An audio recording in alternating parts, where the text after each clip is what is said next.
저희는 이제 고정 주제입니다. 네. 저희 시방쇼가 요즘에 앞에 주제는 항상 오렌지당 얘기를 꺼내기 때문에 오늘 그분의 그 대선 출마 소식이 아 일요일이었죠? 일요일에 대선 출마 선언을 하셨고 사실상 하셨고 토요일에는 다큐멘터리 영화가 3월에 개봉한다라는 동아일보 단독 보도가 나왔고 그 준수토 준수토 이어원 3월에 개봉합니다. 3월에. 야, 영화도 찍었어. 요거를 지금 펀딩을 하고 있대요.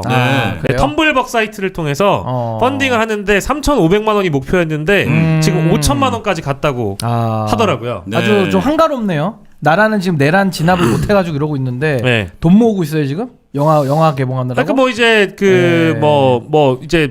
이제 직접 기획했다기보다는 이게 따라다니시면서 찍고 싶다. 라고 얘기했다라는 거잖아요. 다큐멘터리 형태로 이제 나오는 거고. 아니 근데 이제 보니까 거기 이제 뭐 그 가격표가 이렇게 막 측정이 돼 있더라고요. 아, 뭐 그래요? 9,500원 막 이렇게. 거기에 사은품으로 이준석 포토카드가 있어.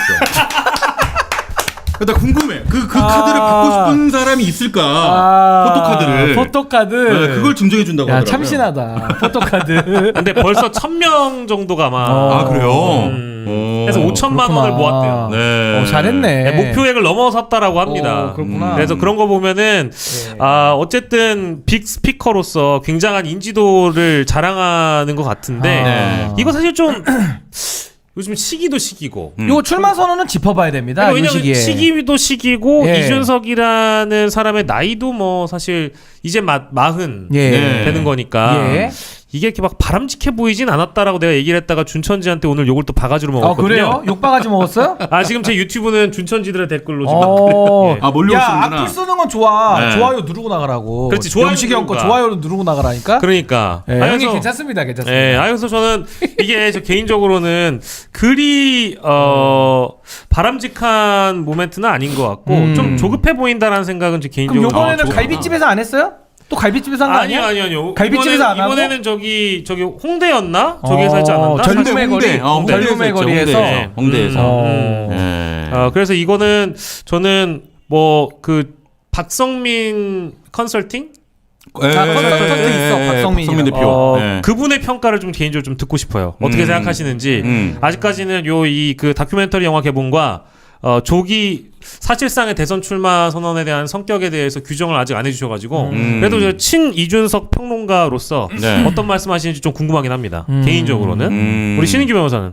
근데 이제 저는 이미 뭐 오늘도 많은 방송에 나가서 뭐 이 질문을 또 자꾸 하더라고요. 뭐 안 할 수는 없겠죠. 아무래도 어제 이제 일요일 날 또 그 언론 이용을 참 잘해. 딱 그 빈틈을 들어가가지고 어떻게든 자기 좀 한번 이렇게 숟가락 좀 얹어보려고 아등바등 노력을 하는데 제가 딱 2가지 키워드로 정리했습니다. 뭐라고요? 하나는 조급함, 하나는 무책임. 무책임? 그러니까 첫 번째로 조급함은 대선이 열리지도 아직 그 확정도 안 됐는데, 그러니까 대통령에 대한 파면 결정이 나오지도 않았는데 누가 저렇게 준수톤을 조급하게 만들었을까? 그게 하나 이제 남는 포인트고 아마 제가 추론컨대 당내 내용에 대한 관심을 좀 돌릴 의도 내지는 명태균 수사망을 좁혀오니까 이걸 좀 돌릴 의도 뭐 이런 것들에 대한 포석으로 조급함이 좀 작동한 거 아닌가 싶고 무책임은 뭐냐면요.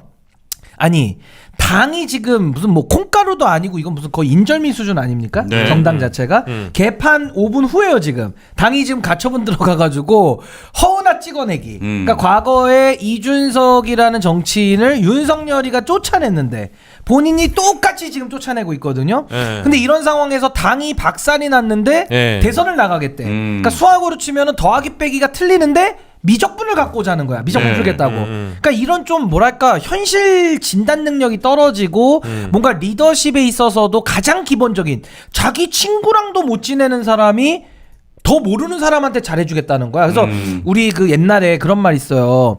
어려운 사람 돕겠다는 사람 있잖아요. 그러니까 예를 들면 나 아프리카에 있는 결식아동들 문제 해결할 거야. 이런 사람들 있어요.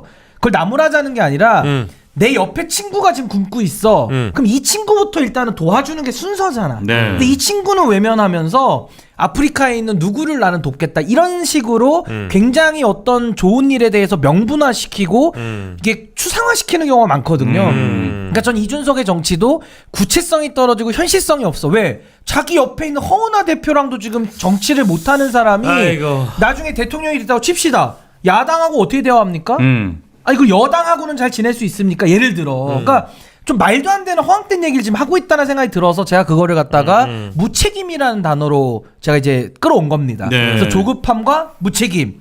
그 저는 뭐 내용은 보지도 않았는데 막 기사가 뜨더라고요. 보니까는 뭐 세대 교체하재. 세대 교체가 불판 교체. 그렇지. 불판 교체. 그래서 제가 그랬습니다. 이준석 의원이 세대 교체라고 얘기하기에는 나이는 젊은데 정치를 14년을 했어. 그럼 거기 보도 채널에서도 14년 정도 하면 거의 이제 막 국장 될랑말 할 거 아니에요. 그럼요. 부장위 아니에요, 사실은. 네네네. 그러니까 그동안의 불판에 대해 가지고 이준석 의원이 삼겹살을 제일 많이 구워 먹은 사람이거든. 그 불판이 이제 끓음이 묻잖아요.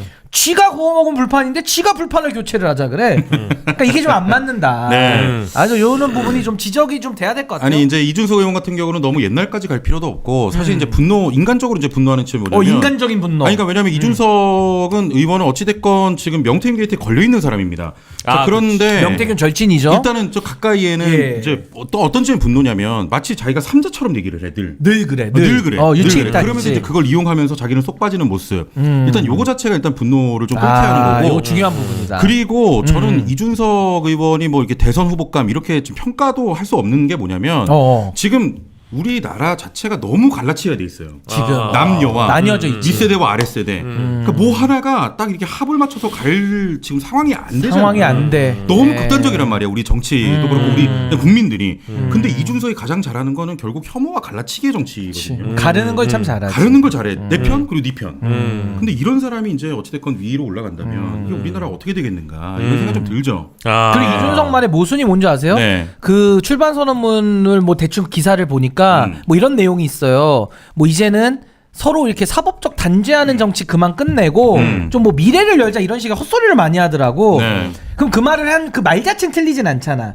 근데 이준석은 어떻게 하냐면요. 말은 그렇게 해놓고 바로 또 이재명 대표에 대한 악마와 또 들어갑니다. 그러니까 자기가 뱉은 말은 이제 정치에서 더 이상 이런 악마와 서로 사법을 가지고 죽이는 정치 그만하자라고 얘기는 해놓고서 네. 또 돌아서자마자 자기가 한 말을 잊어버리나 봐. 또 이재명 대표에 대한 악마를 또 시작해요. 그러니까 이게 자기가 무슨 말을 하는지를 모르거나 자기가 한 말의 무게감을 전혀 인지하지 못해요. 그게 굉장히 경박하고 가벼운 정치. 그게 바로 우리 형진님 말한 대로 지지자들에게는 서로 싸움을 더 유발시키는 이런 식의 정치가 일상화될 수밖에 없다. 너무 안타까운 정치 이런 거 이렇게 하면 안 됩니다. 제가 볼 때는. 아니 근데 본인이 이제 대한민국을 위해 가장 먼저 앞장서는 퍼스트 펭귄이 되고자 한다라고 얘기를 했잖아요. 퍼스트 펭귄이 되려면 이제 뒤에 같이 뛰어내려줄 펭귄들이 많아야 되거든. 아 그렇죠. 근데 저는 조금 그 펭귄이 안타까운 한 게 100마리씩 다니잖아요. 혼자 뛰어내리는 아니야 형님 혼자는 아닙니다. 아니 그런 느낌. 2명 더 있어요. 천하람 있잖아. 천하람 2기인까지 뛰어내립니다. 그거 같이 딱 뛰어내리지. 3명. 그러면 펭귄 3개. 세 마리. 펭귄 3마리. 그 뒤에 이제 수많은 삼펭귄, 지지자가 삼펭귄. 있겠지만 내가 이제 얘기하고 싶은 거는 이제 혼자 지지자가 없다는 얘기로 이제 비하하는 게 아니고 지지자는 있지. 세대 교체의 기적을 이루는 퍼스트 펭귄이 되려면 실제 어떤 그 여론이 좀 수반이 돼야 되잖아요. 그렇죠. 근데 제가 판단하기에는 지금 여론조사를 보더라도 이준석의 지지도는 이번에 조기 대선에서 당선되기엔 너무 미미한 거고 그러면 지금 나와가지고 이걸 이렇게 던지는 이유가 뭐겠느냐. 그러니까 이제 차기 대선이 아니라 나는 혹시 이번에 어쨌든 홍보 성격으로 장사를 한번 잘하고 그리고 명태균 게이트 관련 수사 좀 피해보고 개혁신당 내분도 좀 수면 아래로 끌어내리고 이러면서 차차기를 노리는 하나의 수단으로 딱 그거지. 요거를 활용하는 거 아닌가라는 생각이 들었고 그리고 이게 선거라는 게 특히 대선이란 무대가 제일 정치인에게 좋은 게 뭐냐면 이거 제 관점입니다. 홍보도 되지만 나의 현재 성적이 어디 있는지를 잘 알 수 있어요. 성적표 나오는구나. 근데 내가 이번에 좀 놀라운 거는 토요일에 동아일보 준스톤 이어원 이거 단독 홍보기사 나가더라. 그리고 어제 사실상 대선 출마 선언 요거까지 해가지고 오늘 월요일에 쏟아나온 이제 이준석 관련 기사만 쭉 한번 검색을 해봤어요. 너무 많아. 그쵸, 많죠. 언론이 다 띄워주지. 많이 나와. 그러니까 이게 그러니까 오늘 저널리즘 프로그램에서 이준석 얘기를 안 다룬 곳은 없어요. 다 다뤘지. 다 다뤘고 이준석이 출연도 많이 했어요. 그러니까 그런 걸 보면 이준석이 지금 이미 국장단, 부장단 라인 정도의 자신의 어떤 세력이라고 좀 그렇고 이준석을 호의를 가지고 있는 기자들이나 이제 이런 데스크급들은 다 확보를 하고 있다고 보는 게 맞는 것 같고요. 맞아요. 근데 이게 시간이 더 무르익으면 이미 이준석은 그 라인도 친하지만 일진, 이진도 다 친해요. 그러니까 나중에 차차기까지 가면 이준석의 굉장히 레거시 언론은 다 호의적으로 작동할 거다라는 좀 뭐랄까 우려가 좀 있습니다. 찝찝함 같은 거지. 찝찝하죠. 왜냐하면 그러니까 얘네들이 받아 써주는 걸 넘어서 가치 판단을 좀 해줘야 되는 영역이 있어요. 근데 언론은 그런 걸 안 하잖아요. 그냥 따옴표지, 레거시는 따옴표. 그렇죠. 따옴표. 근데 따옴표가 너무 많아.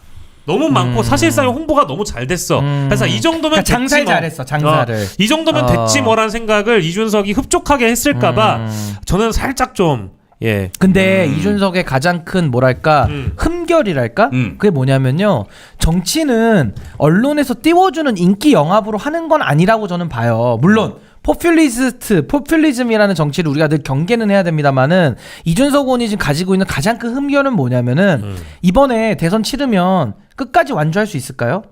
그러니까 끝까지 완주를 하면 이준석은 더 이상 정치 못합니다. 네. 왜냐하면 보수에서는 거의 이번에 그 심상정 의원처럼 되는 거예요. 사실상 정치를 더 못해. 근데 이번에 저는 마지막 가서는 단일화하면서 쇼를 하면 한다고 봐요.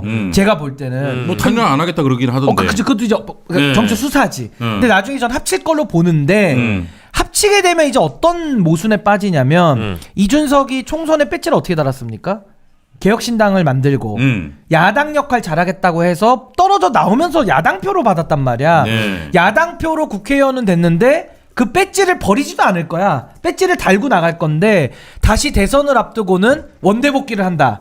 이게 그 명분과 원칙 없는 기회주의의 전형이에요. 그래서 이게 이제 가장 큰 본인의 아마 앞으로 딜레마. 그러니까 아무리 언론에서 이렇게 띄워줘도 전 요 딜레마를 스스로 극복하기가 매우 어렵다는 게 첫 번째고, 두 네네. 번째는 뭐냐면 이 성공한 사람들 승자의 저주라는 게 있어요. 그러니까 성공한 사람들이 늘 빠지는 저주가 뭐냐면은 예. 자기가 성공한 방식이 늘 옳고 그 성공 방식에 갇혀버려요. 근데 이준석은 이미 성공 방식에 좀 갇혀있다고 봐요. 그게 뭐냐, 자기가 36살 때 원외 당대표 됐던 그 성공 방정식 있잖아.